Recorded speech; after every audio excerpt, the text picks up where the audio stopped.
All right, welcome to Bet the Edge. I'm Jay Croucher, joined by Brad Thomas. Today we're going to break down the World Cup. We're going to talk England against USA, as well as some other matches on tap. And then we're going to bring in the great Johnny Venezia to talk the NFL slate. But Brad, first, how are you and what did you make of the results this morning? I'm pretty good. I was glad that I was able to cash that under in the Croatia-Morocco game. I fell asleep at halftime, and the entire time I was just having dreams that there were like 3 or 4 goals in that second half. Thankfully, it was 0-0. And how about Japan? Oh my God, talk about a game plan. You just play tight, compact, keep it low scoring for 70, 75 minutes. In the last 20, 25 minutes of the game, you give it your all, and they come out with a result and 3 points over Germany. That's going to go a long way in this group because this is a tough group to get out of. Yeah, I think that Saudi Arabia beating Argentina is the most significant event so far of the World Cup, just because it's so shocking. But in terms of impact on who's actually going to win the tournament, Germany losing to Japan, I think, is more significant because Argentina are still favorites to get out of their group. But now Germany are underdogs to get out of their group, and we'll see what happens in the Spain game. But now, losing that game to Japan, that's more costly than a loss to Spain would have been to Germany because Spain are the best team in the group. So that's fairly significant. I know that Germany dominated XG against Japan. I think they were expected to win by 2 goals and they lost, which isn't ideal for the Germans. Another team that got pummeled on XG was Team USA in the second half, at least, against Wales. So we look at their game against England, the Three Lions. England are minus 175 to win on the three-way money line. The draw is plus 300 and the USA are plus 500. What are you looking for in this game on Friday, Brad? It's interesting to think about this United States team because they played a brilliant 65 minutes against Wales. And then, unfortunately, you could see the youth of this team kind of got a little scared, got a little nervous. If you play nervy football, you're going to concede a goal. You're going to make mistakes. And you could hear Greg Berhalter yelling at his guys, push up field, get forward, play a higher line. So this game, they have to get something out of this game. I think that Greg Berhalter, who leads all active coaches in the fewest goals conceded, is going to have his guys play tight, compact, similar to what Japan did. I think they're going to try to give them a game about 30 minutes, 20 minutes towards the end. So I would probably lean towards a United States spread. I wouldn't go as far to say I think the United States is going to win. Maybe you get a little value on draw no bet because you're getting almost 4-1 on your money. But this England team is tough, man. I mean, from top to bottom. Harry Kane rolled his ankle late last game, and he's questionable for the next game. He was in training today, but I mean, they're going to replace him with Marcus Rashford, who's probably better than any player on our team right now. But we did look promising. So I think like if you find a plus 1.5 somewhere out there, I would probably play that with the United States because I do think they get something out of this game. A draw goes so far.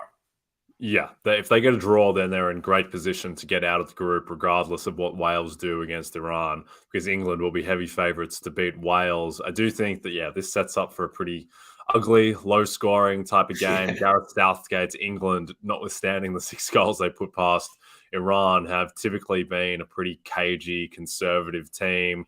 They're not ultra creative. I don't think Southgate's the best coach in the world, certainly No. with making adjustments in game, which I think probably cost them the Euro final against Italy. And then, the USA, their problem has been, lack of a superstar striker. But if you're taking an under, then that only works in your favor. So that would probably be my bet on the game is under 2.5. It's evenly backed each side at this point. Would that be your lean on the total as well? Or do you think there might be more potential for an explosion of goals?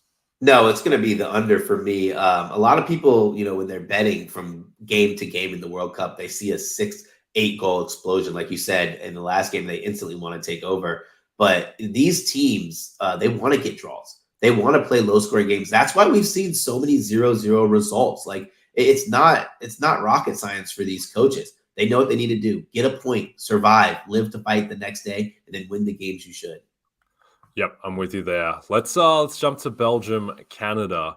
I think Canada, who probably no one ever really thinks about regarding world soccer, I think they're one of the most interesting and exciting teams in the tournament. They've got a couple of stars in Alphonso Davies, who is frequently seen, as a fullback, but for Canada actually plays much more, an attacking role, often as a number 10. So I think, and that makes sense. You got one real superstar player, just play him in the most valuable spot, and then also Jonathan David, who's been, close to the best striker in Ligue 1, non PSG division. So they're young, they're really exciting, and they're going up against a Belgium team, which is definitely on the wrong side of it.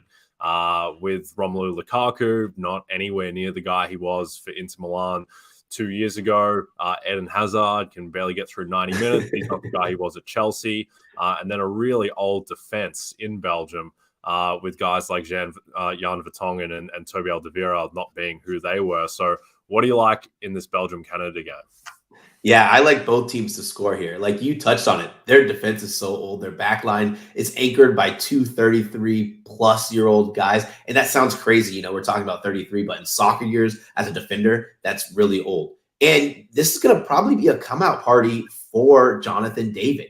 He has the team around him, which is more important. When you have a guy like Alphonso Davies servicing you balls, it's going to be great. A guy like Buchanan servicing you balls, you're going to be in for, a pretty fair amount of chances. I think that we get a playable line here. Initially, it opened up at minus 105. I was a little late to the party. I locked in at minus 110. I still think it's playable at minus 130. I don't like taking too much juice to that, because if you start to get to the minus 140, you might as well just play both teams to score and over 2.5 goals, because I do think we see a high total in here.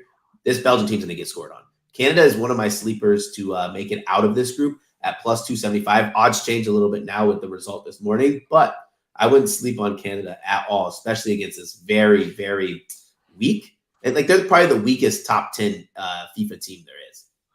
Yeah, I agree. They certainly seem vulnerable. At the same time, they still do have Kevin De Bruyne and Thibaut Courtois, who are maybe the best at their positions in the entire world. So it'll be a question of whether their strengths outweigh the weaknesses in the rest of the squad. Any other games that you're looking at, or any other angles, Brad, that you've got on tap? Yeah, no, I'm kind of looking at Uruguay, their game. I kind of like playing a little fun angle in that. Uruguay to win in under 4.5 goals. I know Son is going to be playing for South Korea, but this is a Uruguay team that is the perfect recipe for success for a World Cup. They have a good mixture of veteran presence and a good mixture of youth on that team, especially Darwin Nunez playing out of his mind. Valverde of Real Madrid's playing probably the best football you possibly can be playing in La Liga. They're going to set up pretty nice for a big tournament run. Yep, I like that on Uruguay. Seems like they might be the sleeper best position to really make a run at it. All right, now we're going to go away from one football and jump into another. But first, it is a weekend to be thankful. What better way to celebrate the holiday than with must-watch events on NBC, Telemundo, and Peacock? It all begins Thanksgiving Day with the National Dog Show, presented by Purina, Brad, and continues with a special edition of Sunday Night Football on a Thursday on Thanksgiving night between the Patriots and the Vikings. The action continues Friday with Telemundo and Peacock's Copa Mundial, Spanish language coverage of USA, England, and to cap it all off, WWE Survivor Series War Games Saturday night, followed by the Packers at Eagles Sunday evening on NBC and Peacock. That is a loaded slate, absolutely loaded. And the only way to follow that read up is by bringing in the great Johnny Venezia, Johnny VTV. It's good to see you, my friend. Looking forward to the Kangaroo Jack references that are undoubtedly on their way. But Johnny, let's get straight into it. Let's talk Bengals at Titans. Bengals are 1.5-point favorites in Tennessee, a rematch of last year's playoff game, which the Bengals obviously won in Tennessee. The total is 42.5. What do you like in this game, John? So I have to really get a little bit more information on the injury report coming out. I want to see what's going on with Jamar Chase. Obviously, he had a good game in the divisional round when these two teams faced off last year in January. And obviously, Arthur Brown was on the roster for the Titans. He's in Philly now. But they have a new guy in Treylon Burks who is really starting to come on after this injury, and he is the prototype for A.J. Brown. He's the guy they brought in to replace him. They did stop Derrick Henry. Now, this was supposed to be the fall where Derrick Henry just completely falls off for his career. But guess what? The king stays the king. I think he's going to have a much better chance of success this time around because guess what, man? The Bengals defense, they're still very, very beatable. And I think the King Henry is going to have a good show in this one here. Yeah, it's kind of interesting from a betting perspective of like what I want to do. You know, both teams are massively hot, coming in 7-1 against the spread, 8-1 against the spread for the Titans. You know, this is the lowest line we're going to get for the Bengals. I think if you're a Bengals fan or a guy who backs the Bengals frequently, this is the line you kind of want to jump on. But you always have to be wary of what Derrick Henry does. For me, I was actually pretty impressed. They were able to keep Joe Burrow upright. I think he was only sacked like 3 times, which is still a ton, but not a ton for the Bengals. I think if they could neutralize this Titans team who only got 1 sack in their last game, they have a good chance to win this. So at -1.5, I'd probably look closer to the money line, but I'm on the Bengals actually on this side. Okay, interesting. Yeah, I think the Titans get no respect whatsoever from the market. All they do is win games, but it was shocking to see them +3.5 against the Packers. I don't know who was pushing that line towards Green Bay. Every shop that I spoke to was on the Titans there, and they covered.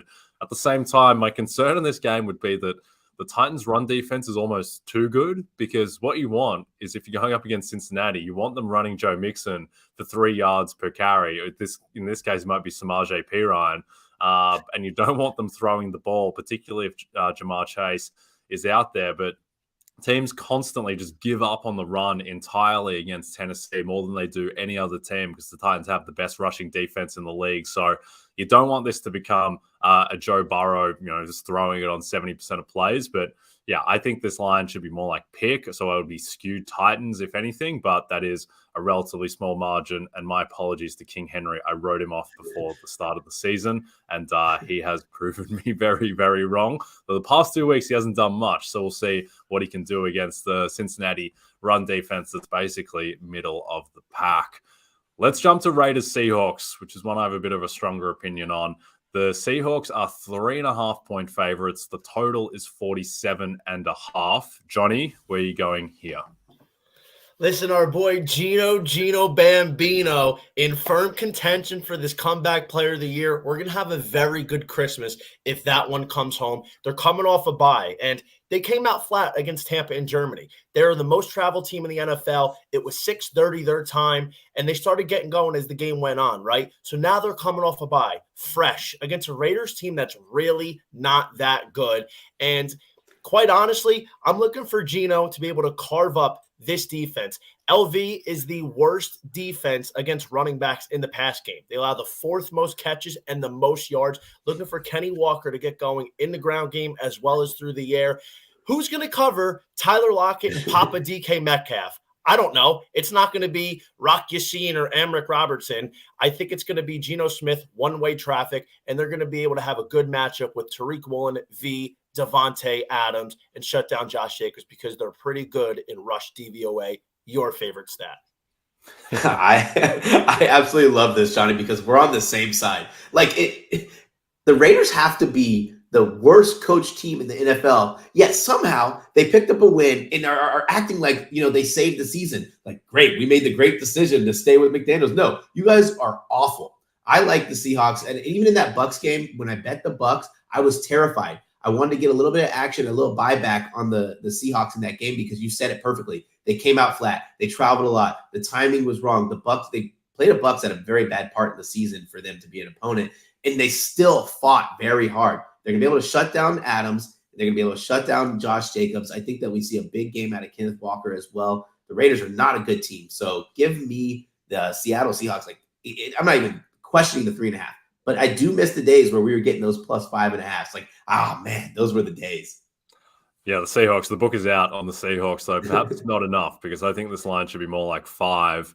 I'm with you guys. I think that the Raiders, they're just the team that doesn't do anything particularly well. They have the worst pass rush in the league. You're right, John. Rush DVOA is my favorite stat. Another favorite stat of mine is passing defense DVOA, in which the Raiders are the worst team in the league. And on the other side, the Seahawks have a top 4 passing offense. So I think we've got enough of a sample now after 10 games to just say that Geno Smith is really, really good. That this year he's been clearly the top 10 quarterback in the NFL. And I don't really see any reason why we would change that projection going forward, given what he's banked already. So, look, I think that the Seahawks are going to be able to pass. They're going to be able to run. They're going to do whatever they want. And Tariq Woolen on Devontae Adams will help at least mitigate the one thing outside of Max Crosby that the Raiders have going for them, which is Devontae Adams catching touchdowns for fun. So this is probably my favorite bet of the Sunday slate. So in a difficult spot where need the Seahawks to win for a lot of futures. Also need Tariq Woolen to not, have 2 picks on Devontae Adams as a Sauce Gardner family that this podcast is for D-Roy. So we're going to narrow a gap to shoot there, but I think we can do it. All right, before we get into Packers-Eagles, just a reminder, if you don't have the NBC Sports Predictor app, go download it now. The contests are free and easy to play, and you have a shot to win thousands this weekend by predicting what will happen in the World Cup, college football, and in the NFL. And speaking of the NFL, there will be 2 opportunities to win $100,000 this week by playing Sunday Night 7. Your first chance is guessing the outcome between the Pats and the Vikings on Thanksgiving night, like the Pats there, followed by another contest surrounding the Packers and Eagles in Philadelphia on Sunday evening. And let's talk about that game now. Johnny, Packers at Eagles. Eagles -7. The total is 46.5. Where are you going here? Great. The Green Bay Packers in another primetime game. Who asked for this? Not us. They need to be flexed out. They got 9 toes in the grave right now. A loss here, they're done. Aretha Franklin singing, stick a fork in them, it's over. I think here, Philly, they got a butter matchup this week. The Packers' run defense is terrible. They're one of the worst in football, bottom 5. And I think the Eagles, who have not had a convincing win in a month, since the Pittsburgh Steelers, they're going to get back to business here. They're going to run the ball 35, 40 times, get Jalen Hurts going again. They did a little bit in Indy. Miles Sanders, what happened? What happened there? What happened there? That's what's going to happen. And I think the Eagles are just going to be able to do whatever they want against a Green Bay Packers defense that has allowed 27 points or more in 3 of their last 4 contests. I just think this is a get-right spot for Philly to get themselves back into the conversation of being one of the most dominant teams of football, because they have not looked like it in a long, long time. I'm looking for Jalen Hurts and the boys to absolutely ball out. Yeah, I'm with you there, Johnny. I don't understand this total in particular. It opened very, very low. It opened at 44.5 some spots. It's up to 46.5 now. That's still not big enough of an adjustment for me. I think that with not expecting to have any weather impacting this game, really, I just think that the Packers, they're not going to be able to stop the Eagles. I don't think the Eagles defense perhaps is what it was at the start of the season either. And certainly with Christian Watson emerging as just the guy who scores multiple touchdowns every single week, I do think the Packers offense should be better than what it's shown in the first half of the season. So I think the line at 7 is about right. I would take the Eagles if forced, but my bet would definitely be on the total. I think this should be 3 points higher. I don't understand the 46.5 at all. But before we get into some Zach Wilson news, Brad, what do you think about Packers-Eagles? Yeah, so I'm on the Eagles, all over the Eagles. I'm probably going to play the Eagles first half total. I'm going to play their full game total and their spread. This Packers team is really bad against the run. But it's really important when you look at teams and you're interested in taking an underdog, I like to look at their variance, like their defensive variance. Are we going to get a team who has 1 week could be a top 2, top 3 defense, or 1 week going to be, the bottom 32 defense? The Packers are always what they are. They're just a bad defense consistently. They don't stop the run, which gives me it's easier to game plan against a team when you know what you're going to get. That game against the Colts for the Eagles was a tough game. The Eagles did what they needed to do to win. And sure.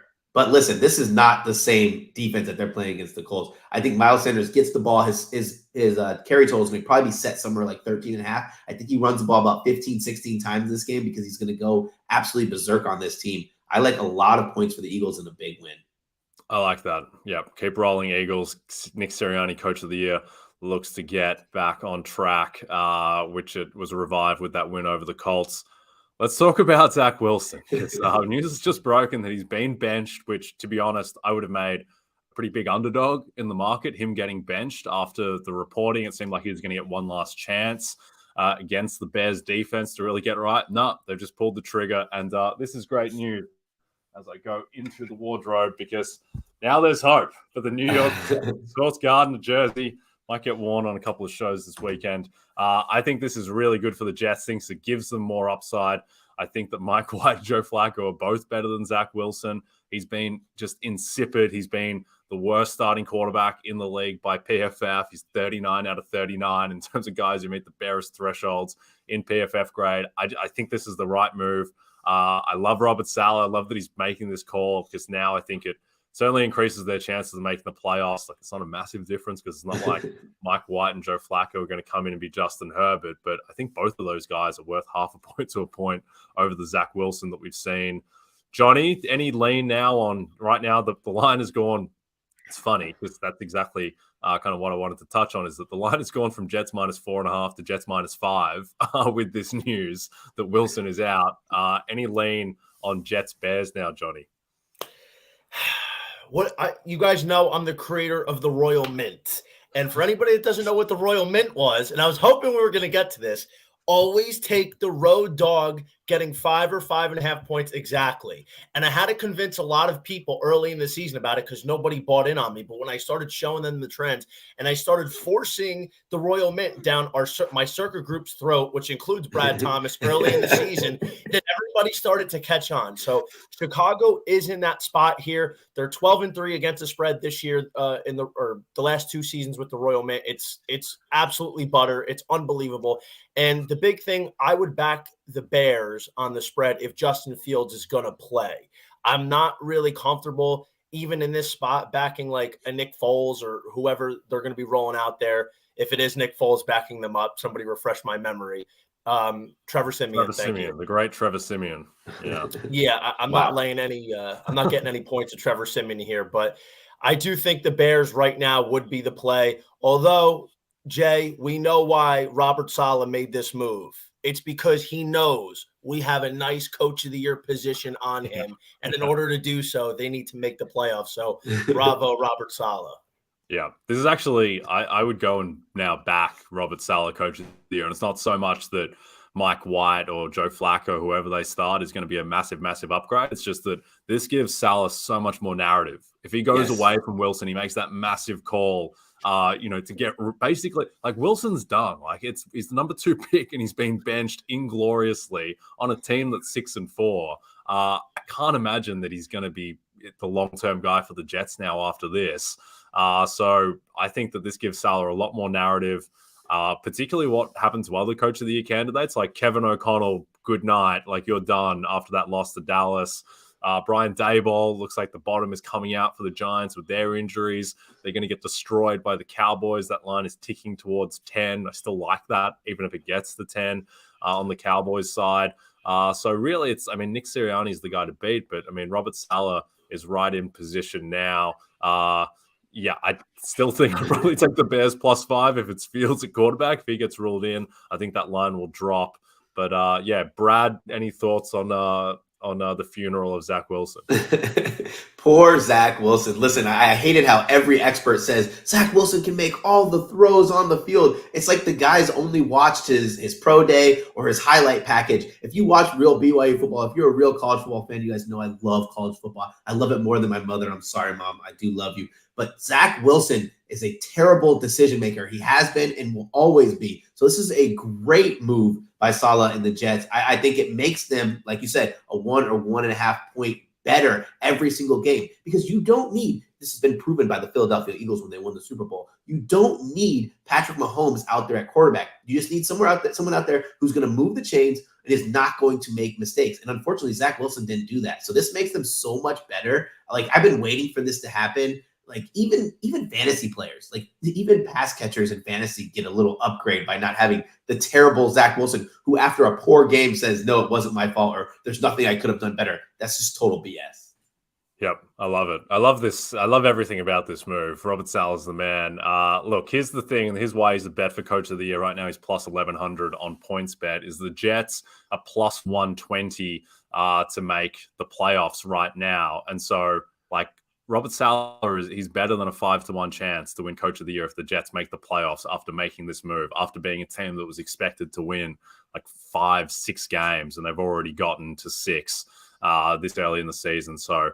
Yeah, I think that is the play out of this. For this game in particular, I would lean Bears just because of the chance that Fields plays. But I think the bet is Robert Saleh. All right, Johnny, any closing thoughts?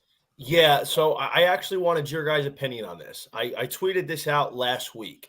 Justin Fields to lead the NFL in rush yards was 30-1. Now with the injury news, or the pending injury with his dislocated shoulder last week in Atlanta, he moved to 50-1. And he's top 5 in rush yards right now. The one bugaboo is he still has his bye week upcoming, but he's got a great schedule, favorable in matchups for rush yards and for the rest of the way. And given all of the, game planning and all of the system and scheme that they use for him to run the ball versus, everybody else, and considering the fact that he's only 120 yards off second place right now, I think 50-1 is still a bet. What do you think?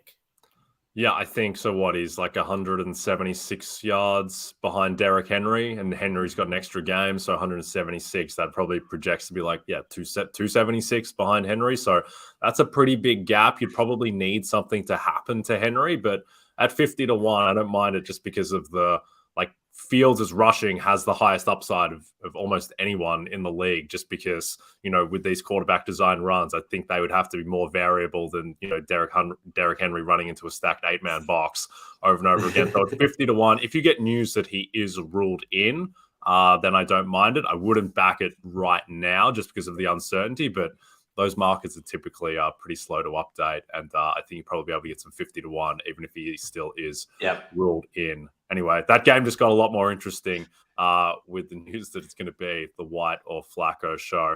All right, Johnny, you're the man. Loved having you on here. Tell people where they can follow you. Always on Twitter @_JohnnyVTV. Still writing for the site, NBC Sports Edge. And of course, Instagram, JohnnyVTV_, putting out all the fire NFL plays. And get ready, man. After football's over, do you know what comes next?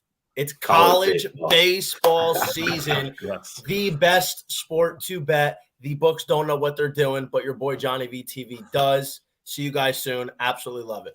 Okay. Thank you, Johnny. College baseball. Yes, what the nation has been waiting for.